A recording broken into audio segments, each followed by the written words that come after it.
ছাত্ৰীসকল RS tuition চেণ্টাৰলৈ তোমালোকক স্বাগতম জনাইছোঁ। আজি আমি সমাধান কৰিবলৈ লৈছোঁ দশমমান শ্ৰেণীৰ অনুশীলনী 5.3 10 নম্বৰৰ প্ৰশ্ন দুটা। গতিকে 9 নম্বৰলৈ আগৰ ভিডিঅ'বোৰত তোমালোকৰ সমাধান কৰি দিছোঁ, যদি চোৱা নাই গৈ চাই লোৱা। চোৱা 10 নম্বৰটোত কি দিয়া আছে, দেখুওৱা যে A1 A2 ... AN পদসমূহে এটা AP গঠন কৰে। কি বুলি কৈছে যে দেখুওৱা যে A1 A2 AN ... AN পদসমূহে AP মানে সমান্তৰ প্ৰগতি গঠন কৰে। AN যাৰ ANক তলত দিয়া দৰে সংজ্ঞাবদ্ধ কৰা হৈছে। AN = সূত্ৰটোত কি দিয়া আছিল আগতে, সূত্ৰটো এৰি ইয়াতে ডাইৰেক্ট দিয়া আছে যে AN = 3 + 4n। আকৌ 2 নম্বৰটো দিছে AN = 9 - 5n। গতিকে চোৱা আমি এই প্ৰশ্নটো দেখুৱাব লাগে যে A1 A2 A3 ... AN এই পদসমূহে AP গঠন কৰে। এই প্ৰশ্নটোত প্ৰথমে আমি দেখুৱাব লাগিব, এইটো দেখুৱাব লাগিব যে এই পদসমূহে AP গঠন কৰে। আৰু চোৱা ইয়াত আমাক এনতম ইয়াতে কি কৈছে, লগতে প্ৰতিটো ক্ষেত্ৰত প্ৰথম 15টা পদৰ যোগফল উলিওৱা। তাৰ মানে কি কৈছে যে এনতম পদৰ আৰ্হি দিছে, হয়নে? ইয়াতে এনতম পদৰ আৰ্হি দিছে মানে 15টা পদৰ যোগফল উলিয়াব দিছে, মানে n মানে 15টা পদৰ যোগফল উলিয়াব দিছে। ইয়াতে চোৱা AN = 3 + 4n। এই তথ্যৰ পৰা আমি পদসমূহ উলিয়াম। পদ উলিওৱাৰ পিছত সাধাৰণ অন্তৰ উলিয়াম। যদি সাধাৰণ অন্তৰৰ পাৰ্থক্য বা ইহঁত সমান হয়, তেন্তে আমি ক'ব পাৰিম যে এই পদসমূহে কি কৰে, AP গঠন কৰে। তলত যেতিয়া AP গঠন কৰে নে নাই প্ৰমাণ কৰিব দিব, তোমালোকে সাধাৰণতে কি কৰিবা, সাধাৰণ অন্তৰ বা পাৰ্থক্যটো উলিয়াই ল'বা। যদি পাৰ্থক্য সমান হয় বা একে হয়, তেন্তে আমি ক'ব পাৰিম যে AP একেই হ'ব বা সমান্তৰ প্ৰগতি গঠন কৰিব। আৰু যদি পাৰ্থক্যবোৰ সমান নহয়, তেতিয়াহ'লে আমি ক'ম যে AP গঠন নকৰে। গতিকে চোৱা প্ৰথমতে কি দিয়া আছে আমি লিখি লওঁ।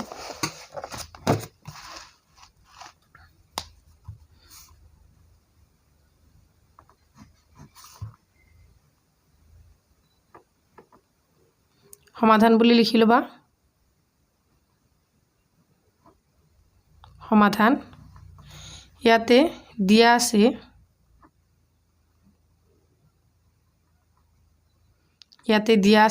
AN = 3 + 4n, হয়নে? এইটো দিয়া আছে 3 + 4n টো দিয়া আছে। এতেকে আমি এনৰ মান যিকোনো এটা ল'ব পাৰোঁ। ইয়াত আমি এনৰ মান যিকোনো স্বাভাৱিক সংখ্যা ধৰি ল'ব পাৰোঁ। গতিকে n = 1 2 3 4 ... যদি আমি এনৰ মান প্ৰথমতে 1 লওঁ, চোৱা n = 1 লওঁ, তেতিয়াহ'লে হ'ব A1। এনৰ মান যদি আমি 1 বহাই দিওঁ, তেতিয়াহ'লে এইটো বহাই দিয়া 3 + 4 * এনৰ মান কি বহাইছোঁ 1 = কিমান হ'ব, 3 + 4 * 1 4 = কিমান 7, হয়নে? আকৌ চোৱা দ্বিতীয়বাৰ যদি আমি এনৰ মান 2 ধৰোঁ, A2 = 3 + 4 * 2। গতিকে 3 +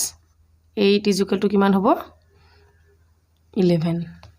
হয়নে? আকৌ চোৱা A3 = 3 + 4 * 3, মানে এনৰ মান 3 লৈছোঁ। গতিকে চোৱা 3 +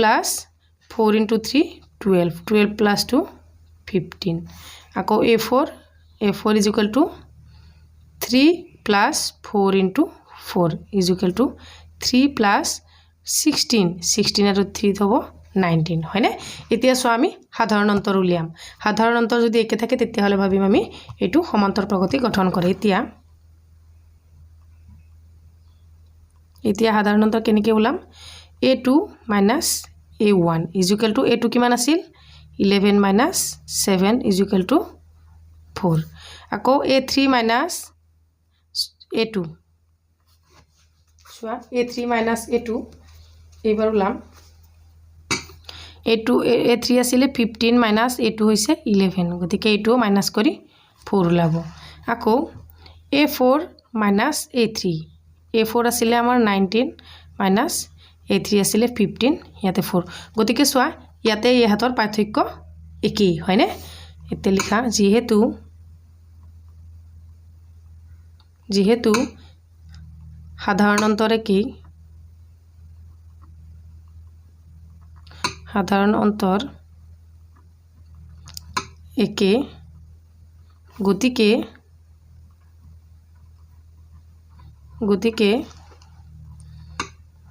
A1 A2 A3 ...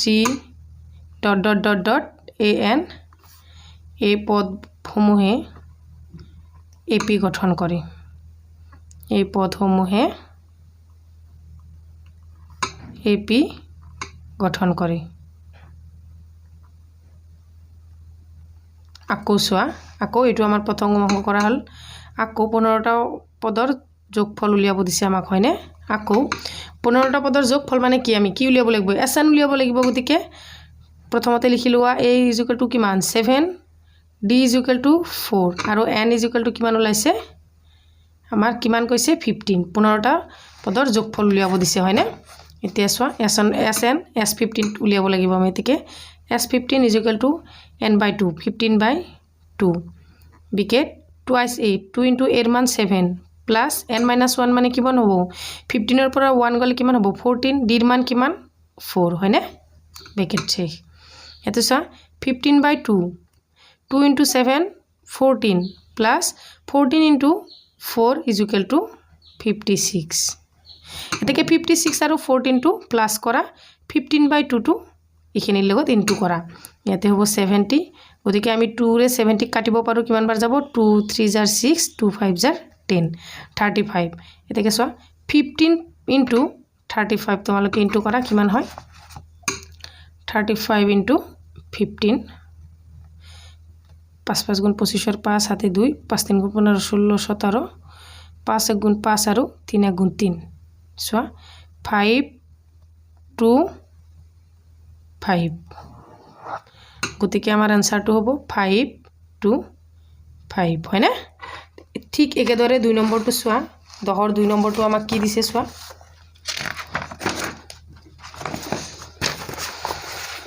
তোমালোকে কিতাপখন ওচৰত লৈ লবা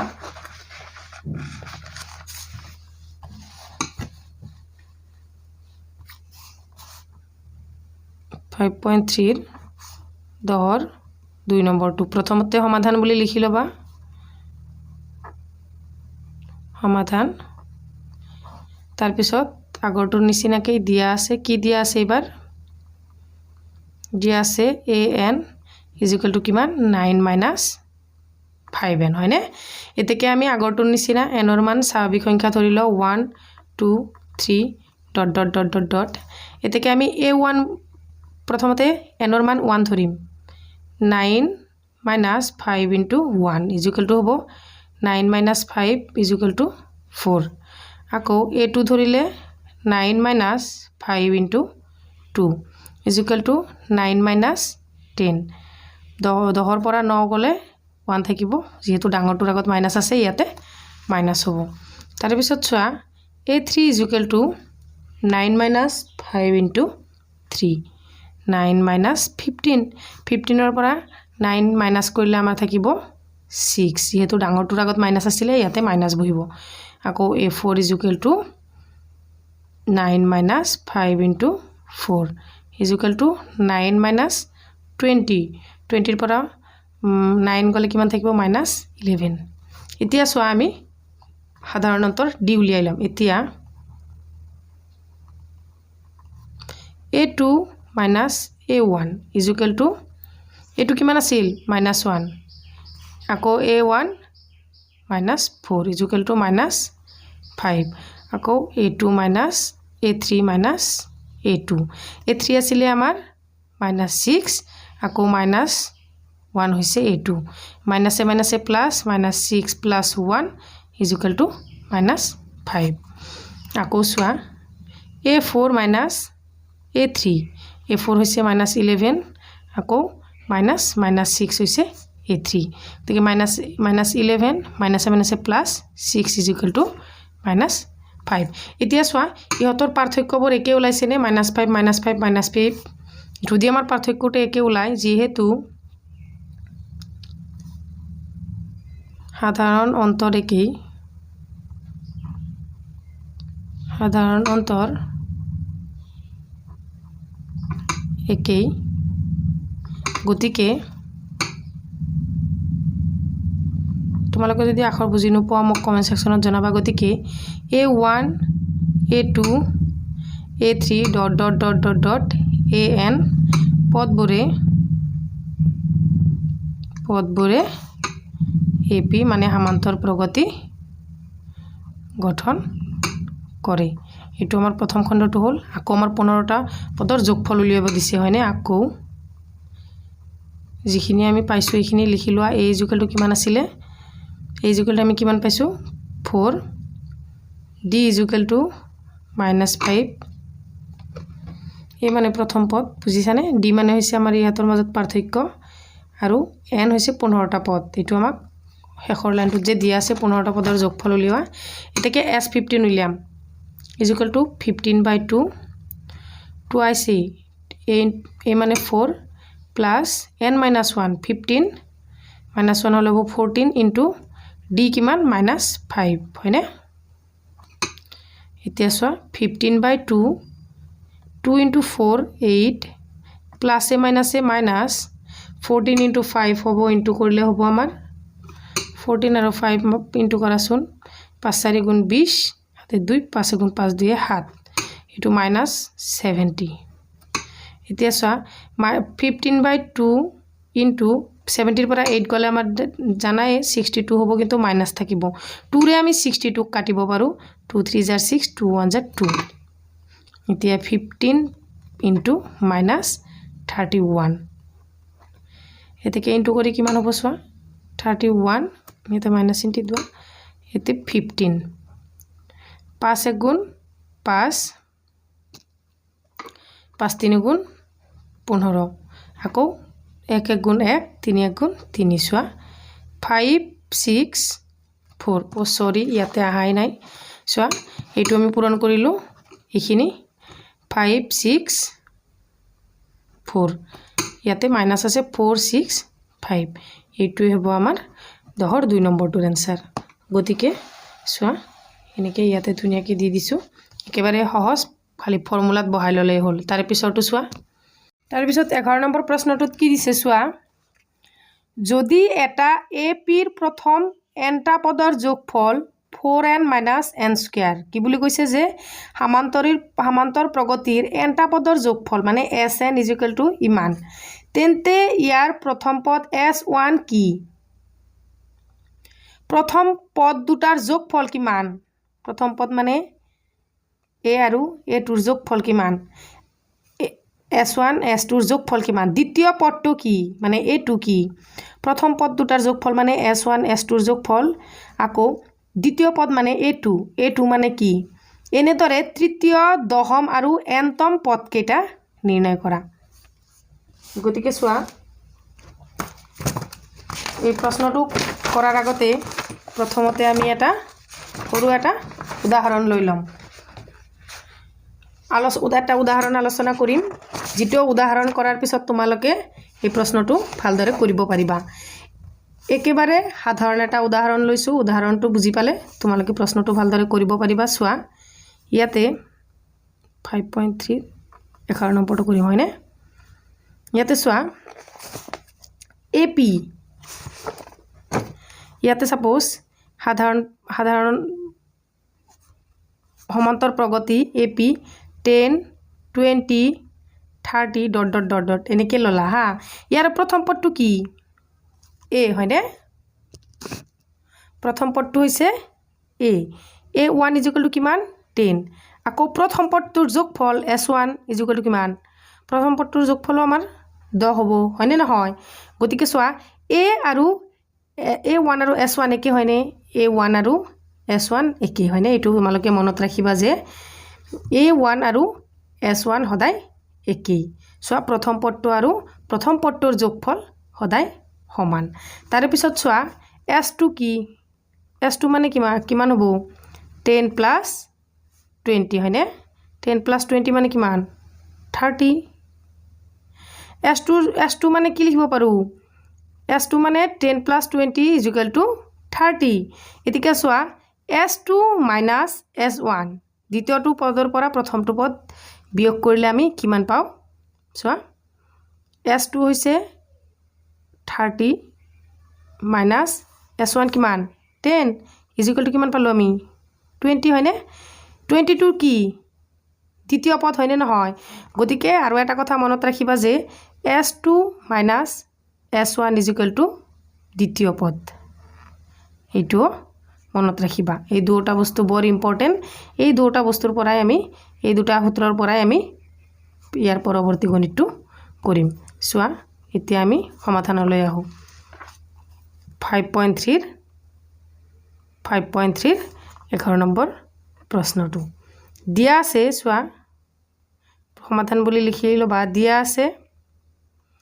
কি দিয়া আছে যে sn = 4n - n স্কয়ার এটু আমি 10 নম্বৰ প্ৰশ্নটোৰ নিচিনা কৰিব পাৰিম n ৰ যিকোনো মান স্বাভাৱিক সংখ্যা ধৰি লম 1 2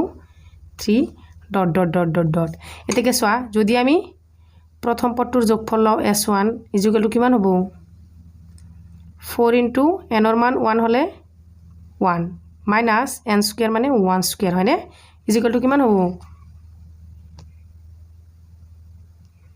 = 4 - 1 = 3 হয়নে তার পিছত চোৱা s2 ললে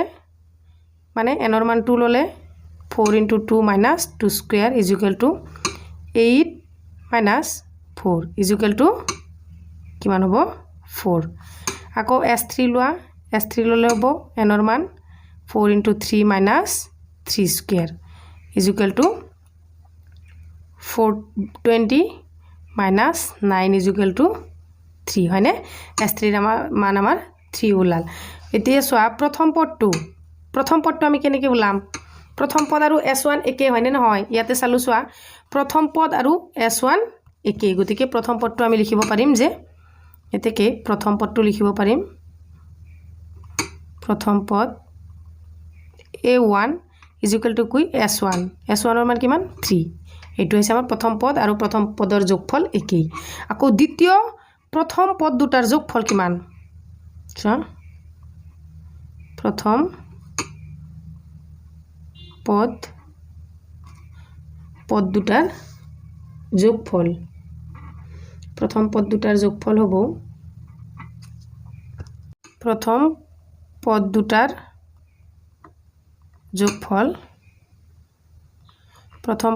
যোগফল কিমান 4 হয়নে এতিয়া চোৱা দ্বিতীয় পদটো কিমান আমি দ্বিতীয় পদটো কি পাইছিলো যে দ্বিতীয় পদ মানে কি দ্বিতীয় প্ৰথম দুটা পদৰ যোগফল মাইনাস s2 - s1 = a1 এইটো হয়নে এইটো পাইছিলো এইটো শিকাইছিলো যে উদাহৰণ দি কেনে বুজাইছিলো s2 - s1 = এইটো গতিকে এতেকে চোৱা দ্বিতীয়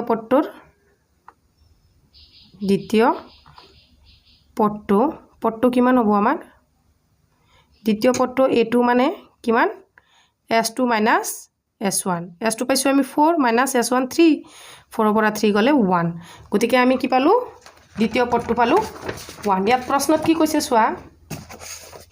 এতিয়া প্ৰশ্নত কৈছে যে প্ৰথম পদ দুটাৰ যোগফল কিমান আমি প্ৰথম পদ দুটাৰ যোগফল পালো কিমান 3 আৰু 4 হয়নে তাৰে পিছত দ্বিতীয় পদটো কি দ্বিতীয় পদটো আমি কিমান পালো 1 তাৰে পিছত সুধিছে একেদৰে তৃতীয় দশম আৰু এন্তম পদ এতেকে চোৱা এতিয়া প্ৰথম পদ a = কিমান 3 যেতিয়া আমি দ্বিতীয় তৃতীয় পদ উলিয়াব যাম তেতিয়া আমি a আৰু d ৰ মান লাগিব d = কি আমি জানোৱে যে দ্বিতীয় পদ মাইনাস প্ৰথম পদ গতিকে দ্বিতীয় পদটো হৈছে 1 প্ৰথম পদটো হৈছে 3 3 ৰ পৰা 1 গলে মাইনাস আছে -2 এতেকে আমি কৰিব লাগিব আমাক তৃতীয় পদটো উলিয়াব দিছে a3 মানে আমি কি লিখিব পাৰো a3 = a + 2d এর মান কিমান 3 + 2 * -2 হয়নে -2 গতিকে 3 + -4 তেতিয়াহ'লে 3 - 4 হ'ব 3 - 4 মানে কিমান -1 হয়নে ঠিক সেইদৰে a10 উলিয়াব দিছে a10 মানে কি a + 9d এর মান 3 + 9 * d এর মান -2 গতিকে ইয়াত কি হ'ব 3 + -18 প্লাসে মাইনাসে কিমান -18 এর পৰা 3 গলে কিমান থাকিব 18 এৰ পৰা 3 গলে থাকিব -15 হয়নে আৰু এটা হৈছে আৰু এটা সোৱা ইয়াতে a10 ওলাল আৰু উলিয়াব দিছিলে an মানে আমি কি লিখিব পাৰো a + n - 1 d হয়নে এতেকে সোৱা এৰ মান কিমান 3 + n - 1 d এৰ মান পাইছো আমি -2 এই -2 ৰে আমি এইখিনিক ব্ৰেকেটৰ খিনি গোটেইখিনিক পূৰণ কৰিম 3 প্লাসে মাইনাসে -2 * n twice n মাইনাসে মাইনাসে কি হ'ব প্লাস এটু মাইনাসে মাইনাসে প্লাস 2 * 2 2 * 1 2 গতিকে ইয়াতেও 3 প্লাস হৈ আছে ইয়াতেও 2 প্লাস হৈ আছে ইয়াতে কি হ'ব +5 ইয়াতে মাইনাস আছে মাইনাস twice n যেহেতু আমার n এর মান একো দিয়া নাই গতিকে আমি অ্যানসারটো এইটোই হ'ব আমার এতেকে an = কিমান হ'ব 5 - twice n এইখিনি আমার অ্যানসার গতিকে আজিৰ ভিডিওটো ইমানতে থ্যাংক ইউ ফৰ ওয়াচ